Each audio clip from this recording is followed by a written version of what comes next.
Live from Las Vegas, Nevada. You're watching Shaking It Up with the Sharks. Starring Johnny Richardson and Katie Meadows. Welcome back to Shaking It Up with the Sharks. We have the man with the master plan, Mr. Sam Cohen, in the house tonight. How we doing? What's going on? Nothing, man. How's Welcome, it going, man? A little bit of real estate talk, getting to know each other a little bit more. Thank you for coming on the show. I appreciate it. Thanks for having me. Definitely. Good stuff. That's it. So Sam here, it's very rare to come across people in Las Vegas that are natives in Las Vegas. So tell us a little bit what it was like growing up in Vegas and what your experience was like. I mean, it's probably a little bit different than what people see now, I would say, because it was very desolate. Like, I always remember thinking, because we had the Strip, we were like this big city, but I don't even think we hit like 1 million people until like 2000, right? Where now there's almost 3 million people here. And everything was like very patchy, but it was a fun place to live. Really, when I look back on it, it had a small town feel now that I kind of understand better what that is. And it was a local place. It was still like old school Vegas. It was a lot of fun. Very cool. Yeah. What'd you do growing up? Were you playing sports in school or anything like that, keeping yourself busy or getting in trouble? I did a lot of sports. I did this and that. I got in a little bit of trouble here or there. Nothing too crazy. Yeah. Didn't rob any banks or anything? I'm saving that for later. There you go. Do that. Wait till you get a little bit older, just in case you get caught. Yeah, wait until I really need the money. Yeah, exactly. That's awesome. Yeah. So it was that small town feel. I had no idea that it really pumped up after 2000. So did you say after 2000 in Vegas, it just kind of started taking off like a rocket in the real estate industry and everything else? Maybe a little bit closer to like mid when that boom started happening, a lot of stuff. But then everything became a ghost town after that, right? So it's just everything was kind of nothing and everything was very vacant. A lot of renters and a lot of people came and then they went. Really? So it's just different. Yeah, but I mean, I really would say probably I've seen the most like exponential growth like since 2013. Really? Like, yeah, I think we've gotten almost 1 million people between then here. And, with the 2 sports teams and, having the WNBA team and just all these different things, I think the whole dynamic of Vegas is very, very different. Do you think growing up in Vegas when you didn't have the sports teams, people were really earning for it at that time? It was kind of like a buzz when we go and get something like that? Or is it a big surprise when the Golden Knights came here and then it just kind of took off at that point? Well, I mean, I still think there was a lot of skepticism. I mean, I may be the first one to say it. I wonder how well hockey would have done here if we didn't win. Like, we were great. We went to the Stanley Cup final our first year, right?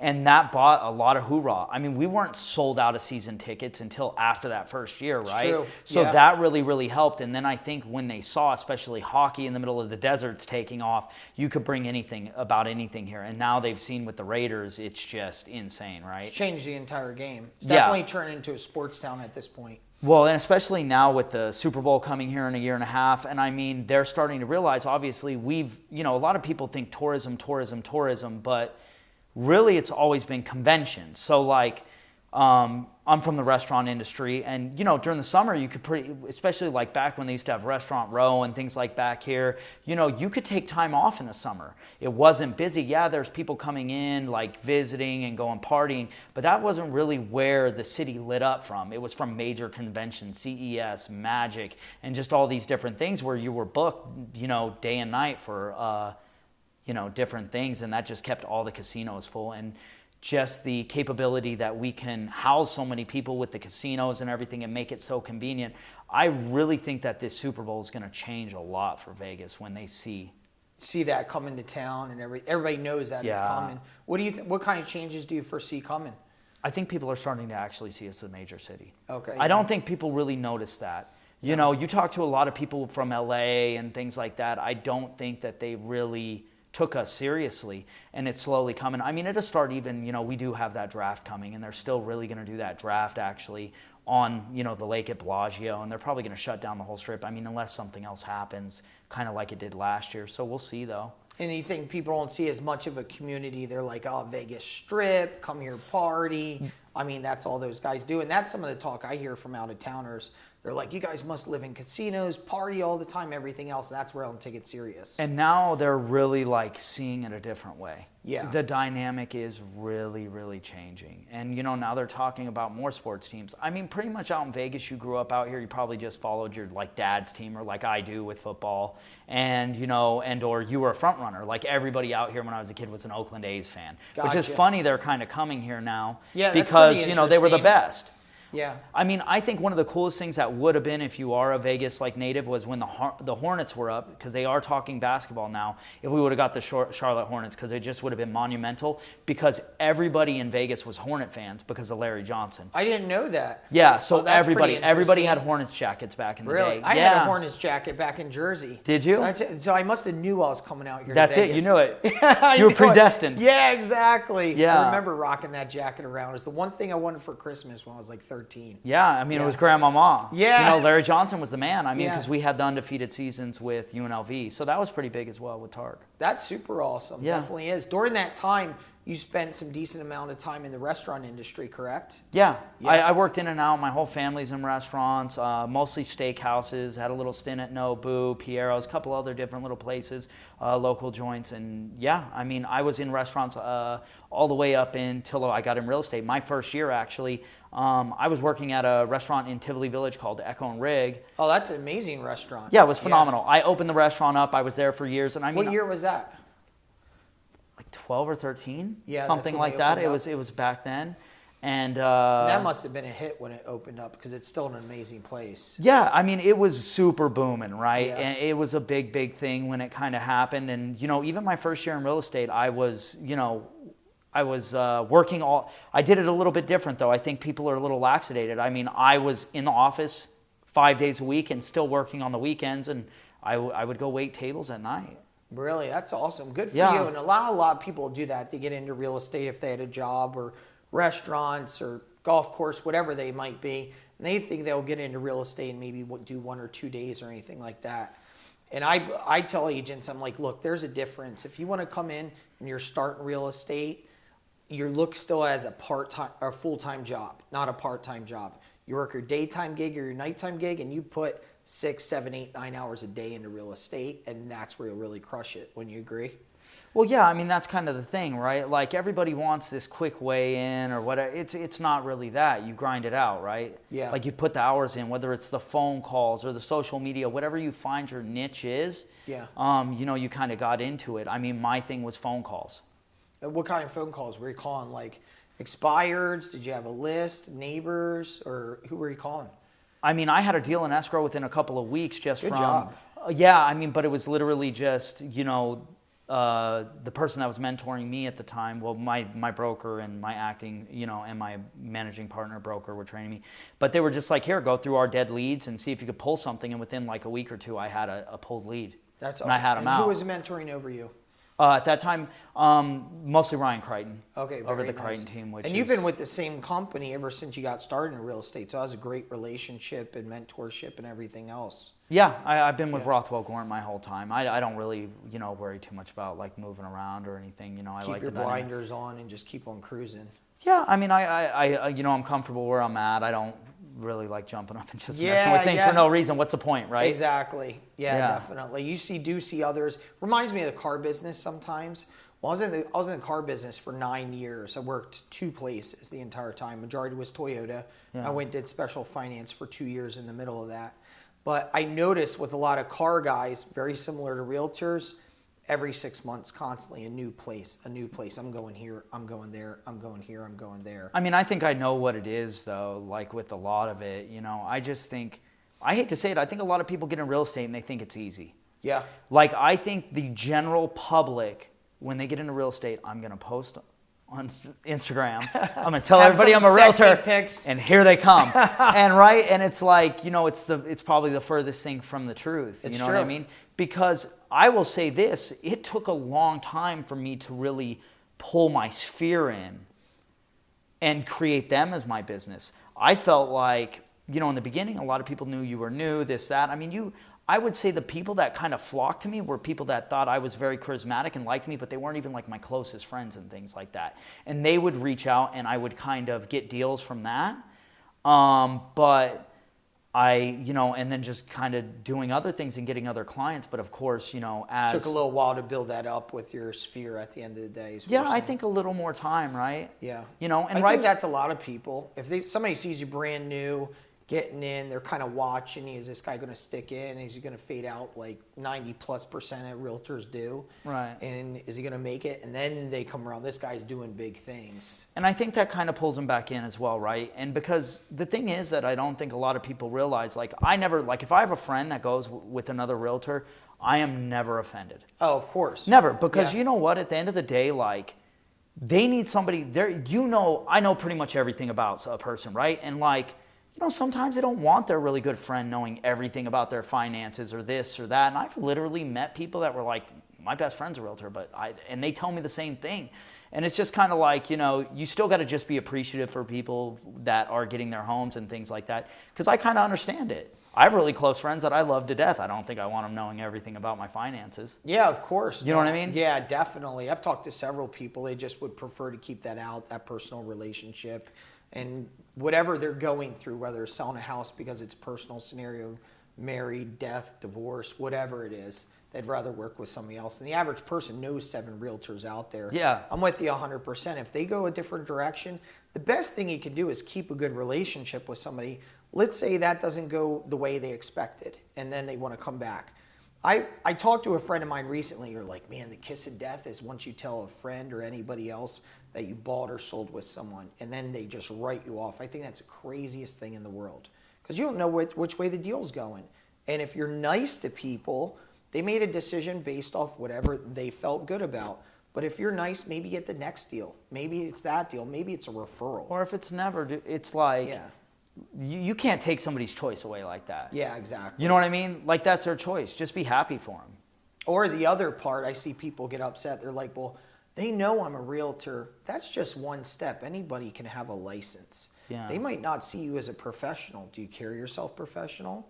Do you speak professional? Are you posting up on Instagram that you're partying at the Wynn? I hate to say it. It could even be this small of a thing. Yeah. The day they decided it, they ended up at lunch with another friend that's a realtor. Yeah. They just beat you to the punch. Exactly. It was all time. And it wasn't even, what did they say? They say most great businesses, it's not just persistence, it's timing as well. Yeah, if you're in the right place at the right time, it works out for you. Yeah, 100%. That happens quite a bit. Yeah. You could be talking to somebody forever and miss a beat or miss an opportunity. Somebody else is there and they're just like, let's go. Let's do it.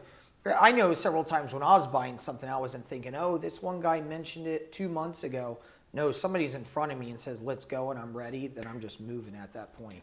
I mean, I guess at the end of the day, why would you be upset that you should be happy for your friend? Yeah, exactly. Be happy for him. Cool, man, I'm happy you got it. Cool. I'm still showing up to the party. Yeah. I got you a real nice present. I'm not worried about none of that. You know what I mean? I'm worried about, my business and what I do have. If I'm sitting here focused on what I don't have, I'm probably missing a beat on what I could have or something that I should be working on, right? Yeah. It doesn't make any sense. And then at the end of the day, you don't have that right to do that to somebody. Yeah, it doesn't make sense. So what kind of skills did you pull? You spent a decent amount of time in the restaurant industry. You're surrounded by your family opening restaurants.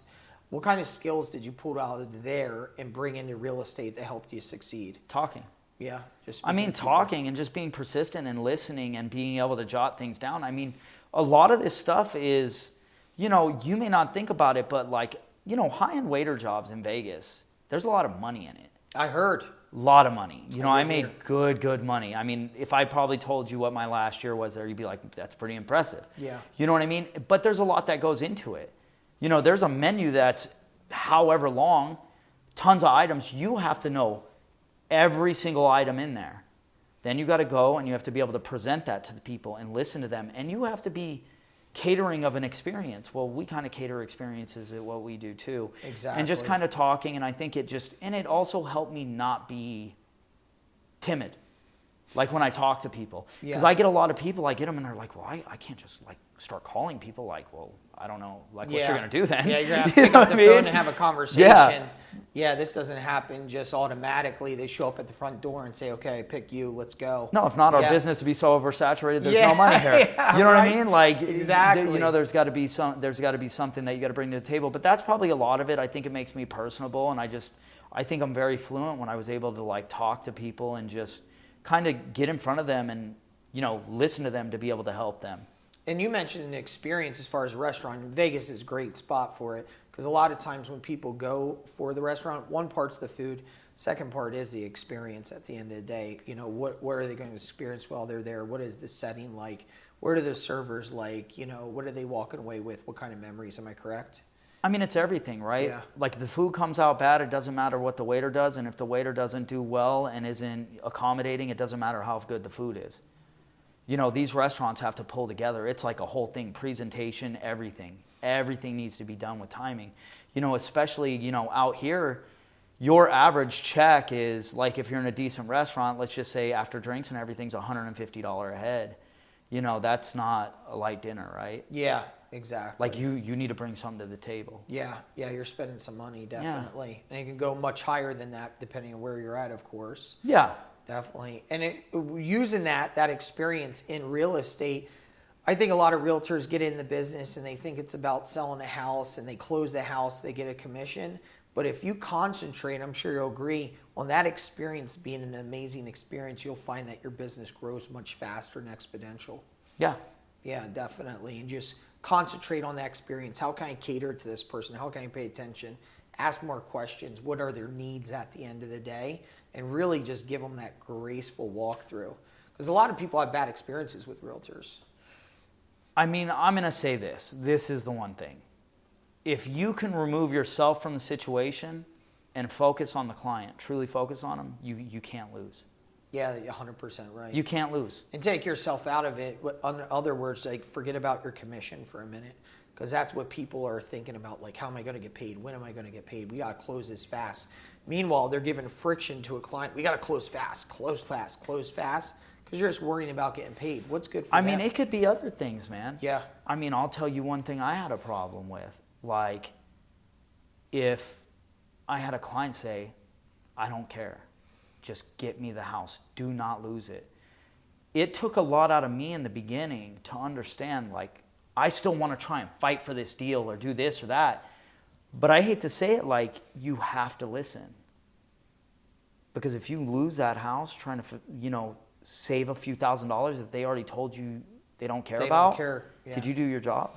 Yeah, exactly. They just wanted the house. They just want the You're house. thinking And I'm about not saying yourself. that happened, but I remember, like, having to let my ego go and, like, really go in there and just be like, okay, like, and just kind of do it and just get the other agent on the phone and be like, what do we got to do to work this deal? Or, if they're like, I do not want to pay more than this, like, not all deals come together. Yeah, not every deal's closable. Yeah. And I'm sure you've had this conversation with agents. They're like, well, why can't you get them up? I'm like, well, why can't you get them down? Yeah, exactly. Look, I mean, unfortunately, this is the business. We fight for our clients and we try and do what's best by him.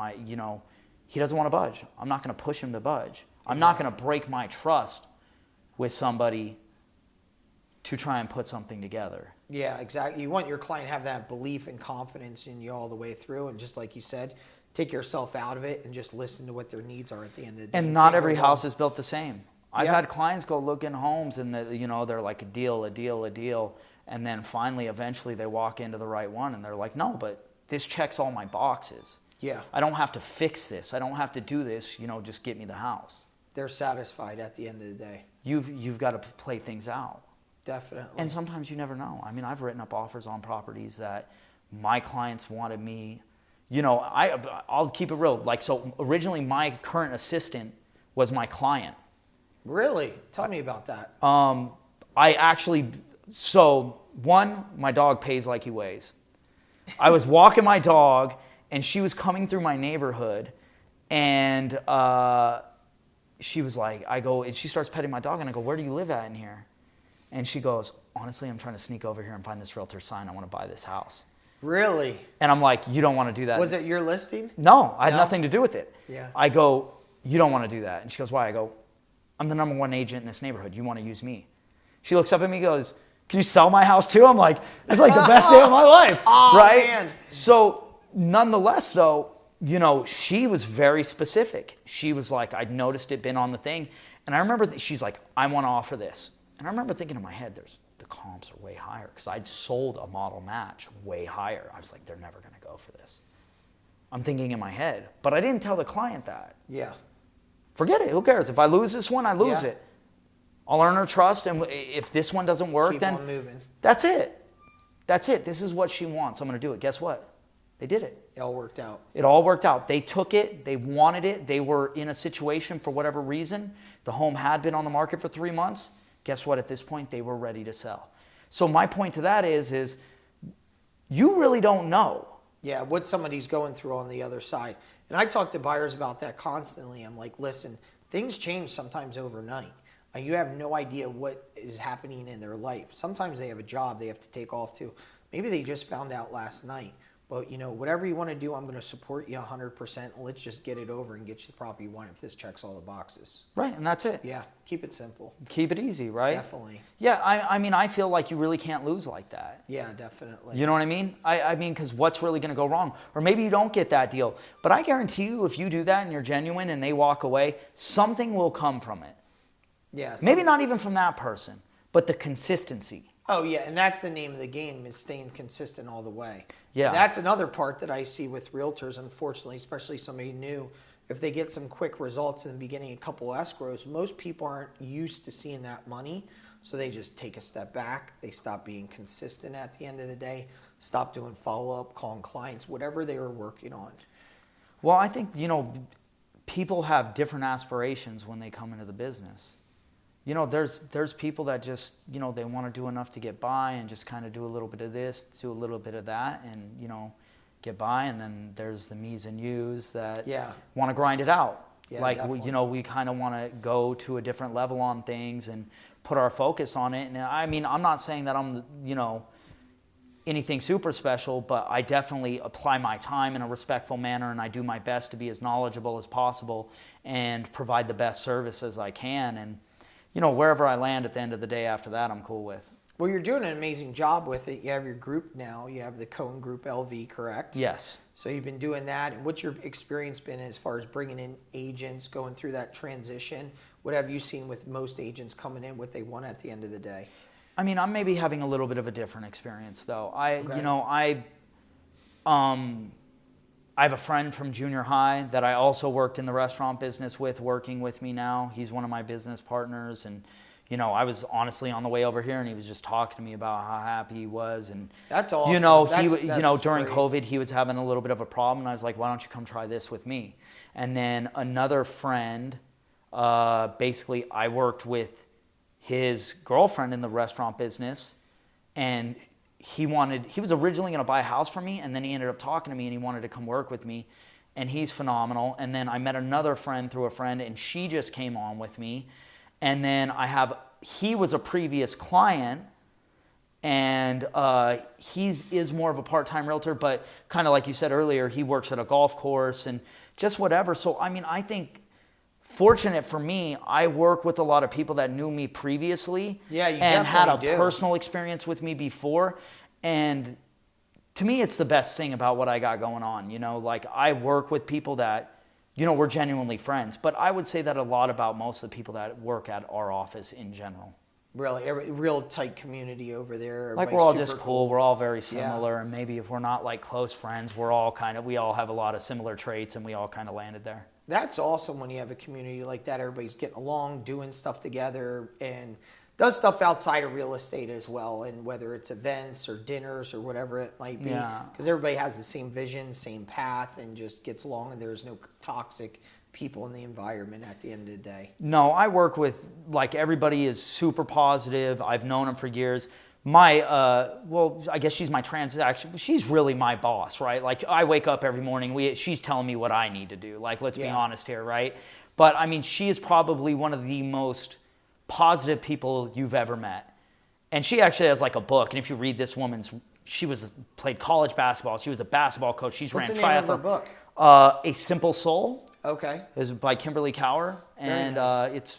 It's like an easy breezy read, but just somebody that had, like, it's really just kind of about her life, but you'll kind of like enter somebody that just, she's got a grip on things. She definitely knows who she is, and that's like awesome. has a great respect for life, and just like living very positive and happy. Well, you definitely have a good person on your side as far as being your boss. That's amazing. Sounds like she accomplished a lot. Yeah, that's good. So she's your TC / assistant, correct, helping you run the ship and everything else. Yeah, I know what you mean, because our assistant TC, if she was out of the mix, I'd probably never being able to get paid. I'm just like, I remember when we were switching companies, she's like, all right, we got to do this. I'm like, I have no idea what you're talking about. I have no clue. And I thought about it for a second, having people like your young lady, what's her name? Kimberly on your side.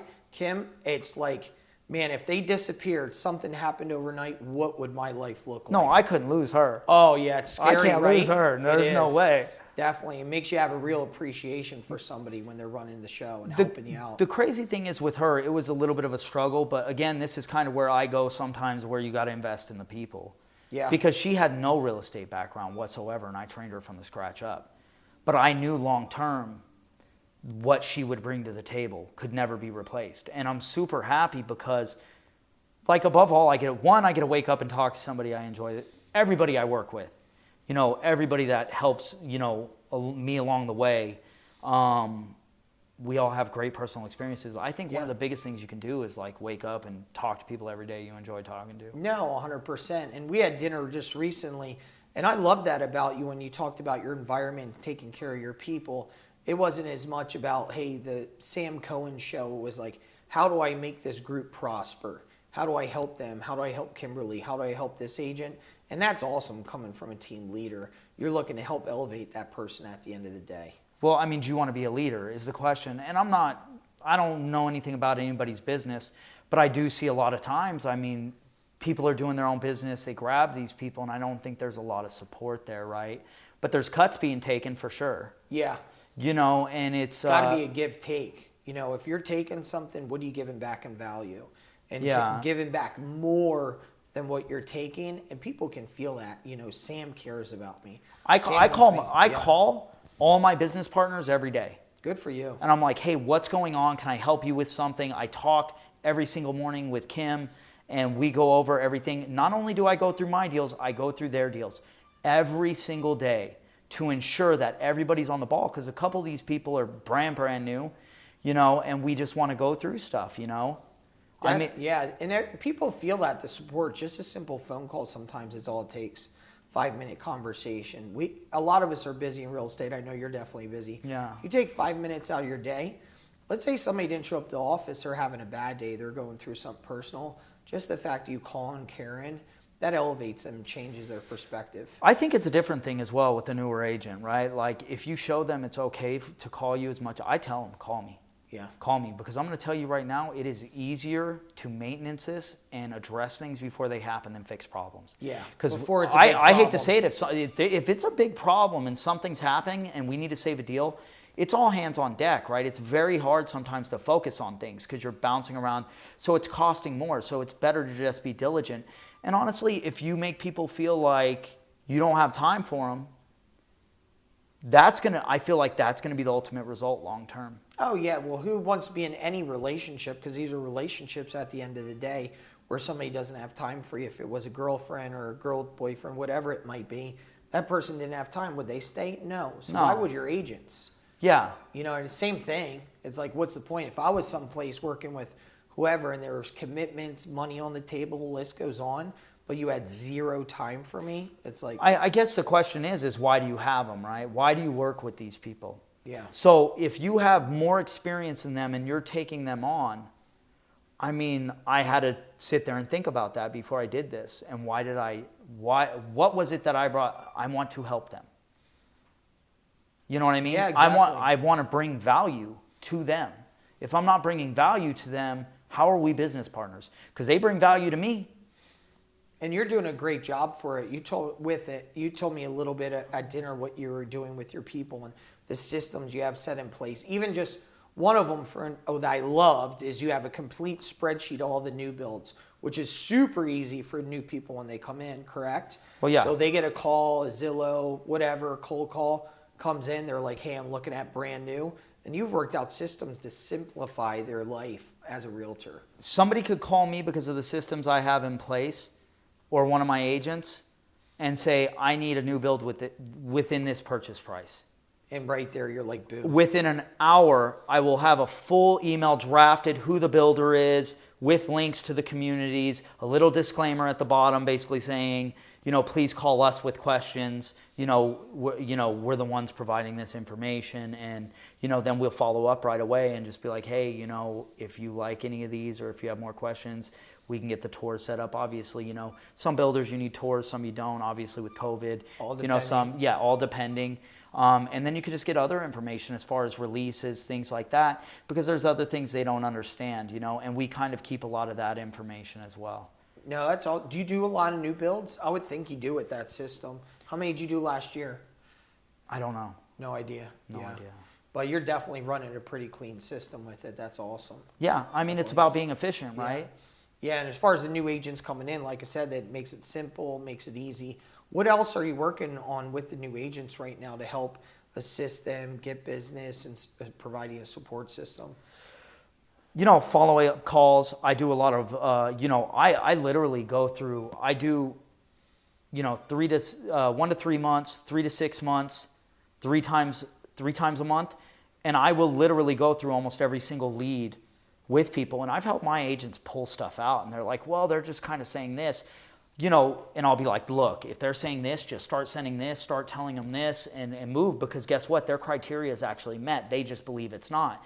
And, maybe with a little bit more knowledge, but I mean, there's sometimes, I'm calling my agents. They're doing stuff that if they're out in the field dealing with people, as everything's transactional history, right? So sometimes I call them, but I go through everything. I make sure, I role play with them conversations on like how to address issues correctly. Okay. I do provide leads. Even very hands-on with everything. Very hands-on. But I even have repeat. Like I'm right now with my agents, I even have like repeat clients, and I will literally just hand them pre-qualified leads, ready to go. So I do a lot of stuff. But again, that's where they build me support, because I hate to say it, in this crazy market that we've had last year, there's no way there was a multitude. There was deals. I didn't have time to correctly deal with these people, and they deserve a good service. And I hate to say it, if I didn't have the support of the people that I'm fortunate enough to work with, on the ground, those clients deserve to go somewhere else. But luckily, I've done enough at this point to create an infrastructure and have people that support me as much as I support them, to be able to accommodate the people that we get to work with. Yeah, definitely. If you're doing a great job in real estate, what you do, you're going to have more clients come to you. One person can only do so much at the end of the day. Yeah. And it's providing a team around you, an organization around you, that people have the same vision and they're helping, assisting. You can serve more clients and more people are happy, and it just goes back and forth consistently. And I hate to say it, man, these young agents, you start, if they're newer in the game, man, you give them a pre-qualified lead and you start running. I hate to say it in this market, especially like June, July last year, you're 15 offers deep in before you actually get them. And these guys are doing it with a smile. Yeah. Or definitely just keep going back at it, helping the client. They're ready to go. To goal. Now, what do you have planned going into 2022? We're already in 2022, but going through 2022, what do you see for your group? What do you see for the Cohen Group LV? So I'm a big fan of micromanaging, right? Yep. And what I mean by that, I'm big on that. I love it. I don't feel like I can control. Like I've said this actually on a previous podcast. I hate it when somebody's like, maybe let's just say, for instance, they did 25 deals last year, and they tell me I'm going to do 50 deals. Got you. What do the numbers look like? How do you get there? Yeah, what are you actually doing, right? So the only thing I always want to kind of do is comb through, get my systems going, and just try and manage my hours. That's all I have control of. Yeah. I don't have control of anything else. As long as I feel like I'm, focusing on the clients and applying my hours right, whatever my results are, I'm happy with. But I am trying to get a lot more infrastructure in place, a lot more systems. I want to make things as convenient as I can for agents. I want to provide a service to them so that when people on board with me, they're focusing on the real estate side of it. I want them to focus on deals. I want to be able to create clients out in the field, just out there consistently. Yeah, not all these other small things. And if I can figure out how to provide a service, and I learn them as I go. I learn most of them from mistakes, right? Yeah, you fail your way up, right? That is the best way to go. Think about it. If we never made any mistake in the world, where would the lessons be? It's like, oh, I just do this. It's just what I do. It just works. Yeah. And I the believe mistakes are the best I way believe to there's win. certain people that are that smart though. Yeah. You know, there are people, they're just naturals at whatever they do, and Yeah. they can, I'm a hands-on kind of do things, mess with it, overthink it, and then by the time I'm done with it, it's normally perfected, and I do it better than most people though. Yeah, I think definitely majority of entrepreneurs, period, across the board, it was definitely failing their way forward at the end of the day. Yeah. Made this mistake, mistake. Heard somebody say recently, and they said, you know what, you can be wrong 1,000 times. You just have to be right once. And that's it. Yeah. And it's where you're at when you're right? And that one little thing can make you. Definitely. And sometimes it's just a little tweak at the end of the day. One little tweak that you change in your operation, a new tool that you gave somebody, and all of a sudden you see everything cruise at that point. You're helping more people succeed. And that's it. And I mean, I guess, you know, if you're not focused on the numbers, I was for a while, and I felt like it wasn't serving you? No, not really. No. And you're focused on the numbers, what was coming in every month, what was going out every month, and just so zoned into it, took you off track almost. Gotcha. Because what you're doing is you're creating, what is the word I probably want to look for? Expectations? Okay. And if you didn't hit those expectations, that kind of get in your subconscious like, all right, another lost month. What I feel is what's most important, I'm with you. What I feel is just concentrate on the process, which it sounds like where you're going. Concentrate on the process. I have step 1, 2, and 3 to do today. I'm doing 1, 2, 3. 1, 2, 3. That's it. And the numbers are going to come at the end of the day as long as you're doing the process and you're doing it proper. And I hate to say it, like, simplify it even more. If I put these 10 tasks on my schedule for the day and I complete all of them in a timely manner, I feel good about myself, regardless of what comes. Right? Like, I'm like, okay, I set forth to do something, I did it. And the more days in a row I do that, I feel good. Yeah, that's probably one of my biggest challenges. I'll set tasks, I'll get them completed, I'll get them done early. And I'm like, all right, now I have another 6 hours. I got them done fast, let me throw more on there. And I've heard different things from different high-end realtors and entrepreneurs, like, Johnny, shut it down. You got your task done for the day, give yourself a break. And I always struggle with that. I wonder if you do as well, because you're definitely a workhorse and you get in grind. But once I get that stuff done, I'm like, no breaks. I got it right there in my head. I'm like, taking a break, that's something you don't do. You got more done, let's start on the next day. So, yes and no. Yeah. If it's a Sunday, yes. Yeah. If it's, you know, past 2 o'clock on a Saturday, yes. If it's Monday through Friday, I don't want to. Yeah. I don't want to. You know what I mean? I even want to get home, and even when I'm kind of relaxing, go through things. But I guess everybody has their stuff, right? Like, to me, I feel good about that. Like, that's my thing. I mean, one of the biggest hang-ups I think I've had to get over was just so many people telling me, you work too much. Yeah, I work too much for you. I had to finally come to the conclusion, yeah, right? Exactly. I work too much for you. I'm making you feel bad because I work too much. You think I work too much. You know, and really what you're trying, like, and I'm like starting to like second guess myself, like, but you know, I enjoy it. Like, I get results and I enjoy it, and it brings quality to my life. Yeah, definitely. It's your life at the end of the day. This is what you want. This is what makes you feel better. Right. There's plenty of people, and there's not many people like that. There's plenty of people who are like, no, 9 to 5. I had this discussion with somebody just this week. They're like, how can I get better? How can I increase my results? I'm like, number one, this is not a 9 to 5 job. And if you have to do 9 to 5, when you come into 9 to 5 because you have personal things or job or whatever else, you better come in and act like that is the golden hours right there. And you are pressing it with everything you have at the end of the day. I mean, I do tell people outside of one of my agents, but I believe in him. I think long term he's going to turn it around, and he's just going to, because he's just so quick to learn everything and good. I mean, I let most people know, like, you know, if you start asking me, well, do I need to come into the office? I'm immediately thinking, like, I may not be the one for you. Yeah, exactly. Because I love going to the office. Yeah, definitely. I'm in there almost every day. I mean, people think they can just kind of work this job from home, from a couch. I mention to them constantly, I'm like, here's the deal. When you got a house, you didn't say, let me find the most uncomfortable house or apartment or whatever you have. No, you got the most comfortable. So you put yourself in a comfortable environment, and you're going to a comfortable environment to grind, make calls, and it just doesn't happen. You go to the office to work, it's the office. The office isn't set up like your living room for a reason. There might be some nice stuff in TVs and whatever your office looks like, but for the most part, the house is to relax, the office is for the office. You go in there, and that's where you collab with realtors. That's where you pick up extra deals. That's where you're dealing with team leaders like yourself. I'm sure to where you're busy, I can't show this house, and they're back out there and they're picking up a deal like that. That doesn't happen at home. I even kind of see when like they're going to get licensed. Like I'm already like doing little things to kind of check. I'm like, well, when you're done with school, why don't you like get in the car? I got all these appointments. Oh, I don't want to go do that. Well, I hate to say it, man. The beginning, like couple years, man, you're doing a lot of things for free. Yeah. Just trying to figure you're it out. putting the work in. But I like it. Like that's the other thing I'm starting to do is checklists. Like before I start doing certain things, like I'm going to make agents go to an inspection with somebody on the team.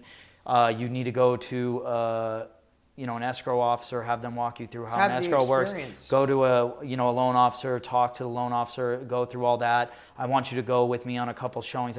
Because you know why? You're comfortable when you're with me because you see I'm doing it. You don't got to say much. Yeah. But you do that with me 3-4 times. But once you've done it with me, when you go do it with your client, you're familiar with it. Yeah. So it may seem... It's not the first time.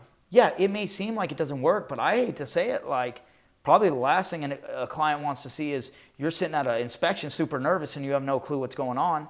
Yeah, and you're like, what do I do? What is this? You know what I mean? At least you walk through it and you've been through the process. You know it's 100 pages that are being printed out. You're not freaking out when you see a GFCI that's not working. They're going to die, whatever. You know the inspector by name. You've met him. The inspector knows who you are. Yeah, exactly. Smooth process. You know what I mean? You're comfortable. Yeah, it's just like when you go out there and they're gonna play football for the first time. You don't show up on Super Bowl to hit the field. No, you've been out there for practice. You've been out there just day and night. You've been through the experience. You've caught the balls. You've passed the ball. You've taken a tackle. You've hit somebody else. So Raiders, when they go out there, it's not like final game day, everybody show up. No, they've been through the motions 1,000 times plus. It's definitely the same thing. That's why I explain to people all the time, this is a competitive sport, and this is a contact sport at the end of the day. So if you're just going to show up when it's time to catch the ball and run for the end zone, you're going to fumble. And we don't practice with our clients that are ready to buy a house. Well, I think there's maybe a place for everybody, right? Yeah. Like I think that there's probably people that have enough mentorship to just kind of go in and out, and they may have the infrastructure to deal with people like that. I don't. Right? I have an infrastructure where I want to work with like-minded people. I'm not a huge group. There's 5 of us.